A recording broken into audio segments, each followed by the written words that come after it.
একটা হচ্ছে সরকারি চাকরিজীবী, একটা হচ্ছে যে যারা নির্বাচনী দায়িত্বে থাকবেন এবং যারা আইনি হেফাজতে আছেন। এই তিন শ্রেণীর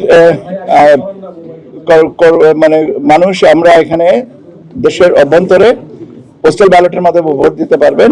এদের জন্য যে আমাদের অ্যাপ, যেটা আমরা সেই অ্যাপটা গুগল প্লে স্টোর থেকে, যেটা অ্যান্ড্রয়েড ফোন যারা ব্যবহার করে তাদের অ্যাপটা ডাউনলোড এখন করতে পারবেন।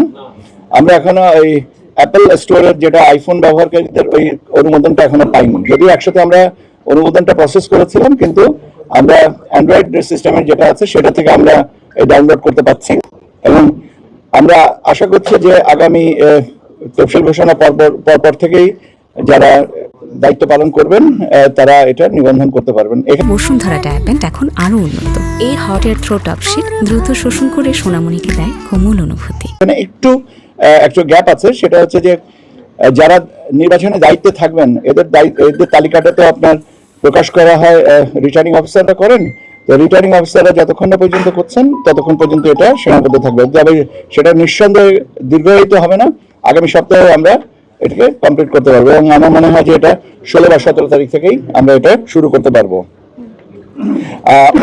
আইনি হেফাজতে যারা আছেন তাদের জন্য নিবন্ধনের সময়টা আমরা মোটামুটিভাবে যেটা নির্ধারণ করেছি 21শে ডিসেম্বর থেকে 25শে ডিসেম্বরের মধ্যে আমরা এই আইনি হেফাজতে যারা আছেন তাদের ভিতরে যারা নিবন্ধন করতে চান তাদের এটা সম্পন্ন করা হবে। আর লাস্ট যে সেগমেন্টটা হচ্ছে যারা নির্বাচনের সরাসরি দায়িত্বে থাকবেন তাদেরটা আরেকটু সময় লাগবে। তার কারণ হচ্ছে যে ডিপ্লয়মেন্ট প্ল্যানের উপরে তাদেরকে নির্ভর করছে। আমরা তো ঠিক জানি না যে কাকে কাকে কোথায় কি ডিপ্লয়মেন্ট করা হবে।